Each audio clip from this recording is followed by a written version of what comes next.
First of all, it is the case that in most large-scale institutions, a small number of people do almost all the productive work, right? That's the square root law.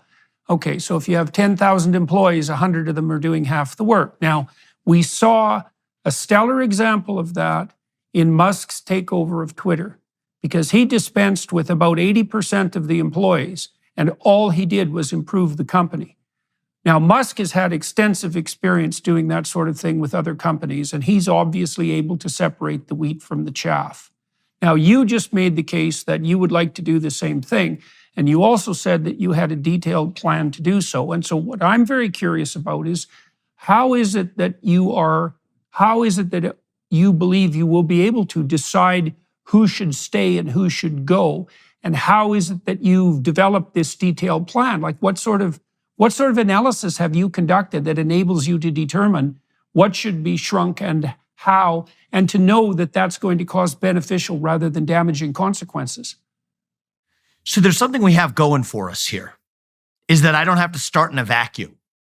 There is this thing we call the U.S. Constitution, already proven, time-tested, to be the best operating manual for a nation and preserving liberty and human history. That's certainly my view. Well, it turns out that much of the excess we have seen came from running afoul of that operating document. So many of the administrative agencies that were created in a manner that Congress actually never gave those agencies the power to wield the power that they do. The Supreme Court has, in the last 2 years, already begun to recognize that. West Virginia versus EPA, a case where the Supreme Court held that the EPA's climate-focused regulations on the coal industry, were unconstitutional because we, the people, never gave the government that authority. And Congress, in turn, never gave that authority to this three-letter agency, which nonetheless ran afoul. Well, if those EPA regulations are unconstitutional, then it turns out most of the federal regulations today are also unconstitutional.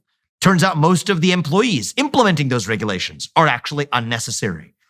So in many ways, I don't think we have to start in some first principles whiteboard of a vacuum and say, how are we going to design and draw this up? That would be a fatal conceit, I think. That would be hubris, I think, designed for failure, to think that one man, Elon Musk or myself or anybody else, is just not going to happen. It's destined for failure. But if you're following a time-tested framework for the operating manual for this nation, an operating manual built in the shadow of the Declaration of Independence, the greatest mission statement for a free society in human history, well, then I think we actually are doing nothing more than implementing that which is already time-tested and true. And so, I don't want to, short sell myself here I'm 37 years old. I've built multiple multi-billion-dollar companies. I do understand that if somebody works for you and you can't fire them, that means they don't work for you. I understand what meritocratic hiring looks like. You work for them. You're in some ways their slave, because you're responsible for what they do without any authority to change it. So I understand these principles, but it's not that experience-based, not Donald Trump's, not Musk's, not mine, that could be sufficient to get this right at the level of the nation. It is actually a firm understanding and commitment to the Constitution itself. And that brings me back to that rare combination. You can't rely on your advisors for that. That is not a substitute for saying, okay, I'm bringing executive experience and then I'm going to ask my advisors how it's done within this legal framework and ask the lawyers. And I think that's the difference between me and Trump. And I think that'd be the difference between me or someone like an Elon Musk or anybody else who is great as a business builder and is a good alternative to the professional political class doing this in Washington, D.C. But I think it requires a deep, intellectual, historical, principled understanding, passion for, and commitment to that Constitution to see that through, but not doing it as somebody who's coming in as just a law professor or a lawyer. They're not going to have the skill set to actually, the fortitude to cut and see that through. And that explains why we haven't had leaders to that effect yet, because that is a rare combination. Those skill sets aren't supposed to go together, right? These are different skill sets for a reason. Why do they go Yeah. together in your case? I hope they do. I mean, Yeah, but why do feel they? called. Why do you think they do? What is it about your background and your interests that make it reasonable for you to make the claim that you exist at that intersection between like legal prowess, let's say, and wisdom in relationship to the Constitution and that entrepreneurial bent? What do you have on that front that, say, Trump doesn't have? Yeah, so the first thing I'll say is I'm not going to claim to be some messiah coming from on high with exactly the prescription. But what called me into this race, I mean, when you and I first started getting to know each other, I would have said we were both nuts if we were thinking about me running for US president. I was driving change in the private sector. I started Strive. I was writing books. That was my calling. So the thing that pulled me in, Dr. Peterson, is that I think I am the best among the lot we have now to actually bring that combination to the White House at a moment where we require it, to actually reform that administrative state, to gut and bring a revolution to that administrative state, that we need a unique combination to actually achieve. Because I watched where Trump fell short. I watched where Trump excelled above his lot. And so that pulled me in. So I will preface everything I'm saying by saying that I'm not going to tell you that I am some messiah and here I have arrived, okay? Far from it. But I do think I'm a product of my experiences. So first of all, I had the privilege of not growing up in money. I had the privilege of actually having to work for what I've achieved. I'm grateful for that. I did not want to be burdened, as many of my peers at places like Harvard and Yale were burdened. And I do think it's a burden, by the burden of inheritance or by the burden of not having the space to actually achieve and ordain for myself what I would in my career. So I started as a scientist. I was molecular biologist in the lab in my senior thesis all the way through college. I ended up getting into the world of biotech investing, the commercial side of my brain, right? Finding opportunity where others would not.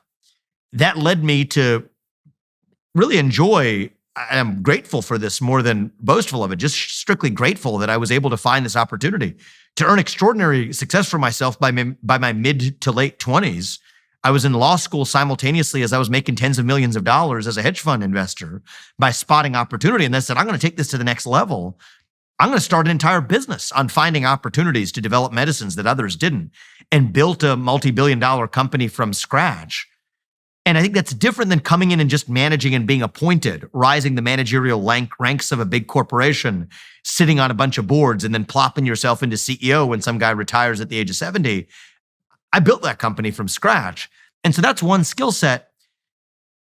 But actually, it was midway through my career at the hedge fund where I first started that I also have this weird native itch to study law and political philosophy. I'd been so science-centric that I actually told my bosses at the hedge fund, I said, listen, I'm going to take 3 years off. I'm going to go to law school. I'm reading things in my spare time that I would rather do in a more structured setting.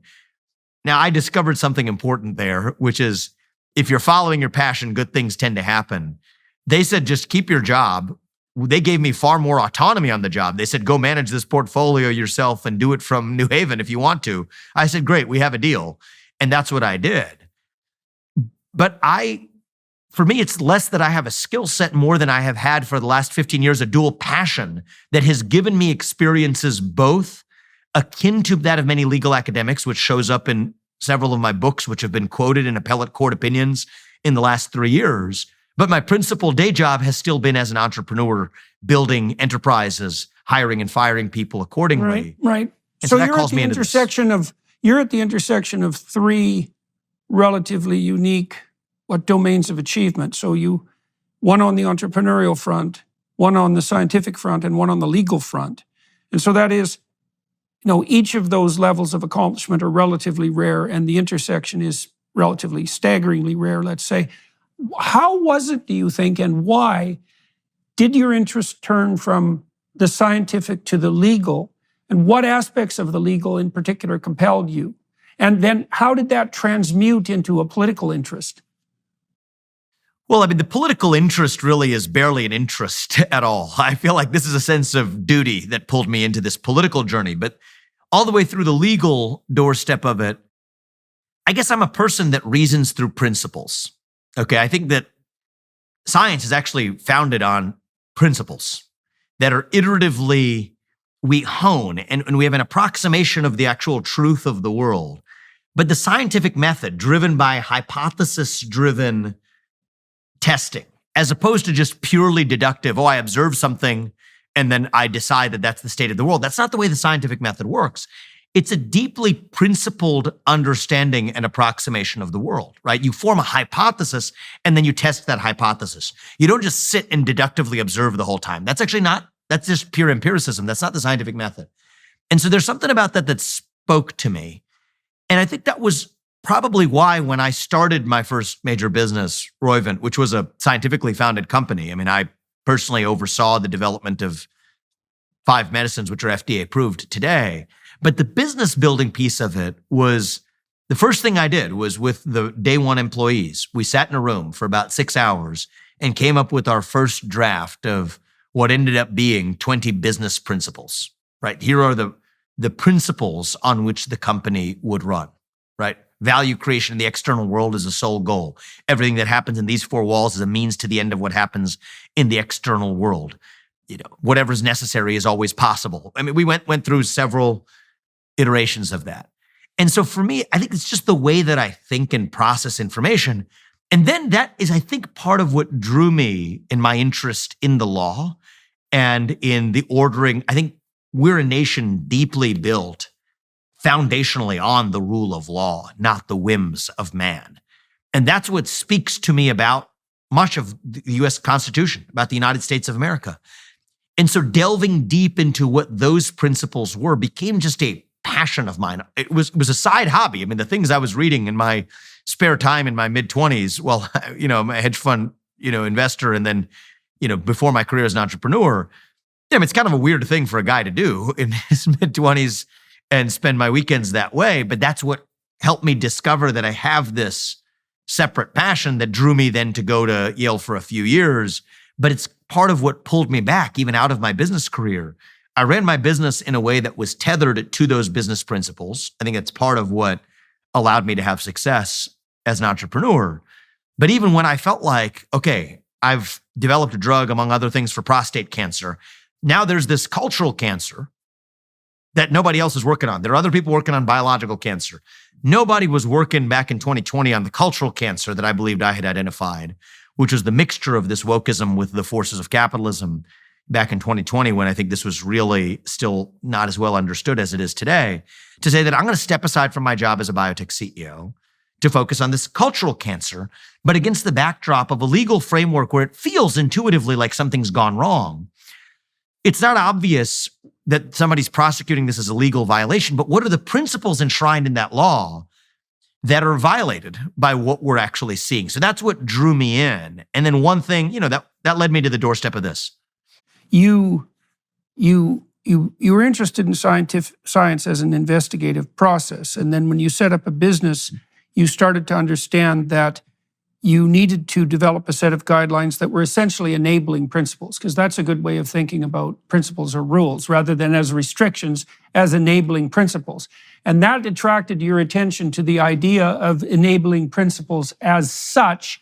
You got deeper into that, particularly on the constitutional front, and that pulled you into the legal domain. And now your claim is that you think that you and your team think that you can use your knowledge of those enabling principles, especially buttressed by your corporate and entrepreneurial experience, as a scalpel and a tool of discriminating judgment to what would you say, recreate, shrink back, and reestablish the managerial state as something more akin to what was envisioned in the Constitution. That's the gist of the argument?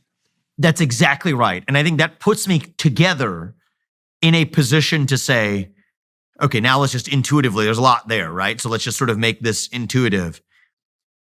What would George Washington and Thomas Jefferson and John Jay and Alexander Hamilton and James Madison say if they were walking the modern American terrain, if they were walking around in Washington, D.C. on a given day?